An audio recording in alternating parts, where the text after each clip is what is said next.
Marcelo, Cisco e Odo. É o confronto, né, do Odo com o Cisco, né? E ao final desse diálogo, inclusive, tem uma frase forte do Odo: em 1 hora entregarei a minha demissão, né? Ele está abrindo mão da posição dele porque ele está se sentindo obsoleto, né, no sistema. Mas a discussão é muito interessante porque ele vai dizer para o Cisco: você, se tivesse permitido que eu aplicasse a minha disciplina, não teríamos esses problemas. Aí o Cisco diz: mas é justamente a tua disciplina que está causando esses problemas. Então, é um confronto muito curioso, porque mostra que o Cisco trabalha muito bem com o Odo, mas sabe que o Odo contraria várias diretrizes da federação, mas é o modo de lidar com essa estação que o Cisco já percebeu que não dá para ser quadradão, né? Tem que ser fora da caixinha. E o Odo cumpre esse papel. Mas quando ele vê essa intervenção externa, né? Até porque a Romulana fala: eu não vim aqui para fazer amigos, eu vim aqui para trazer resultados. Então, para o Odo é algo assim que está dizendo: ó, teu tempo passou. Então, essa crise inicial, ela meio que vai, de certo modo, motivar o Odo, inclusive, a buscar a origem dele. Digamos assim, aí eu vou lá, vou ver o que vai dar, e quando ele percebe que que é uma coisa que vai avançar nos episódios, né? Para onde eles estão indo, então essa sensação que ele está tendo naquele momento ali de meio de descarte, eu acho que isso vai motivá-lo a buscar algo diferente. Mas é uma guinada que tem, né, no Odo aí, né, nesse episódio. Né? E eu acho, e a gente estava falando da questão dos vínculos dos personagens, e a gente já vê que eles já estão há 2 anos trabalhando juntos. Depois, numa cena posterior, a discussão que a gente vai falar também, da discussão do Cisco com a Kira, né, quando a Kira vai perguntar para ele o que está havendo, ele diz que ele que segurou o Odo esses 2 anos, porque a frota está querendo tirar ele desde o início. A gente descobre isso nesse episódio, né? Mas a dinâmica da Deep Space Nine precisa do Odo. Fala, João. E durante várias lives que nós tínhamos participado aqui, conversado, quando o Odo surgia com uma postura mais incisiva, eu ouvia muitos colegas comentando aqui: fascista, olha o Odo. Eu digo: mas tá certo o Odo, cara, mas o Odo tá certo, tem que ser daquele jeito ele mesmo. É uma amostra de que ele era totalmente contra aquelas regras rígidas e aquele sistema que é militar da federação, sim. Por mais que as pessoas digam que a federação ela não tinha um cunho militar, talvez com os Borgs a gente tenha percebido isso. Com Khan a gente já percebeu isso. Com Khan, lá quando apareceu a ira de Khan, se percebeu que a federação ela tinha que ter alguma coisinha a mais para lidar com essas situações todas. E o Odo mostra muito bem isso. Não tem como lidar com regras rígidas de hierarquia e de ordens se você tem que resolver situações de conflito que precisa ser mais decisivo. Os fins não justificam os meios. Depende. Em algumas situações, você tem que tomar atitudes que não estavam no regulamento. E esse é o problema do regulamento. E o regulamento, quando tem um regulamento na academia da federação, cara, a academia já diz, a academia da federação já está mostrando aquele rigor militar, o Cisco mesmo tem um padrão. Lembrei da Eve agora, da Evelyn falando sobre o Cisco, que era um militar. Mas é essa questão que a gente percebe muito nisso. Ninguém estava de acordo com a maneira como o Odo levava as coisas. Quem é que vai admitir um funcionário, alguém da equipe, alguém que trabalha... A equipe foi colocado isso. Ele não sabe trabalhar em equipe. Ele não consegue lidar com isso. Porque ele tem um método muito próprio, muito dele de lidar com isso. Né? Que é, às vezes, não seguir o regulamento e as normas.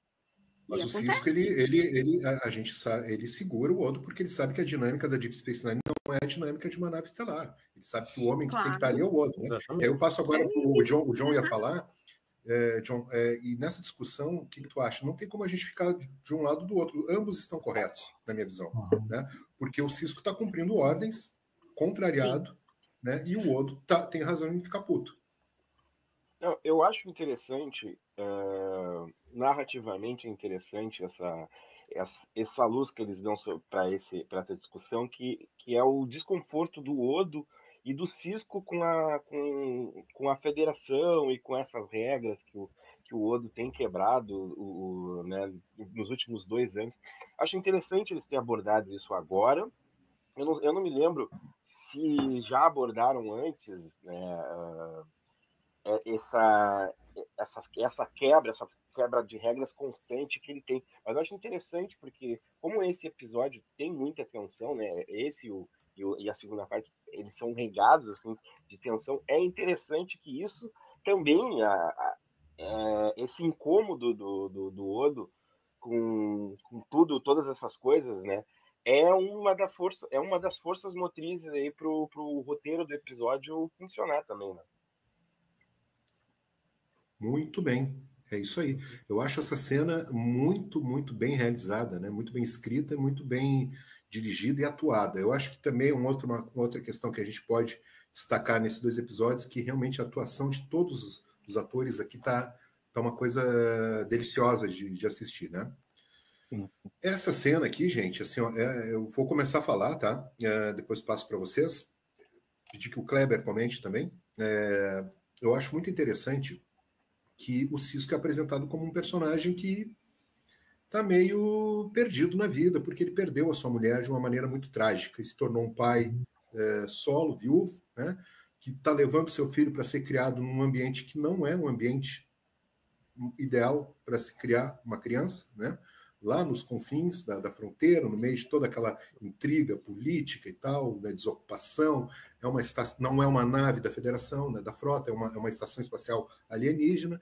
E agora, depois desses 2 anos, aí depois a Dax até vai falar para ele, poxa, eu não te via apaixonado por uma coisa há tanto tempo, né? E como ele está apaixonado por Bajor, pela Deep Space Nine, pelas raízes que ele criou. E aí ele diz que, poxa vida, né? Ele se dá conta. Quando foi que eu passei a considerar essa monstruosidade cardassiana como lá, minha casa. Né, Kleber? Não é interessante isso? Uhum. Sim, eu acho. Eu acho que essa cena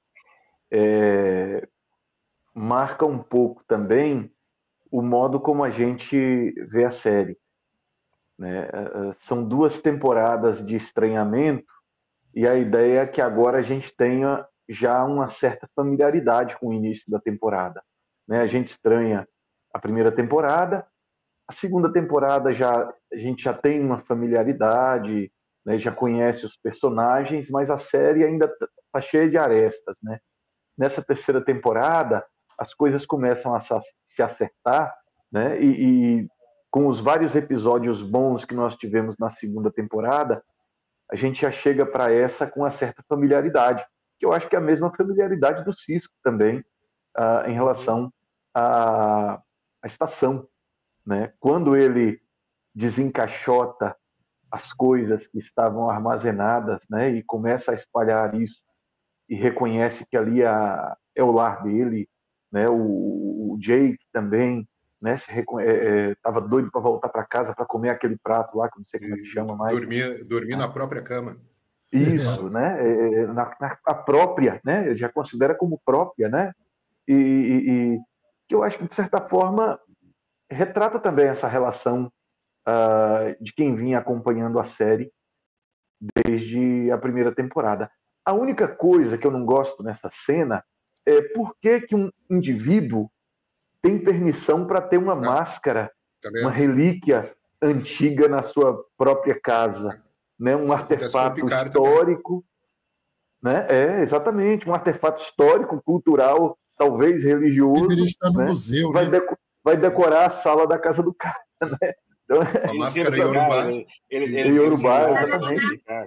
Aí nós chegamos naquele aspecto. E se ele, como ele disse, é a maior coleção de arte africana, e se justamente a família dele é que manteve enquanto família, ninguém pensou que o Cisco podia ser da realeza da África, ou alguém não conseguiu imaginar isso, e se na própria família dele ele mantivesse, até por uma questão não mais religiosa, mas por uma questão cultural, por uma Tradição questão cultural, né? histórico de família dele. Então, para mim ficou muito claro que isso pertence à história da família dele.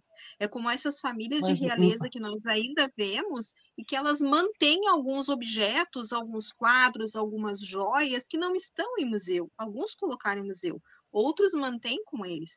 Eu fico pensando nos ovos, aqueles eita, o Fabergé.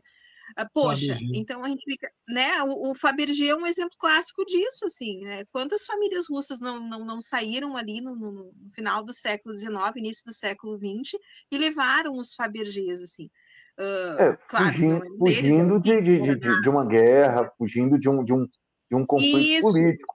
Mas não significa Assim, que. Será que no futuro a Nigéria e os territórios, os antigos territórios yorubás não existem mais? Né? Não existe? ah, Não existe mais. boa Né? pergunta.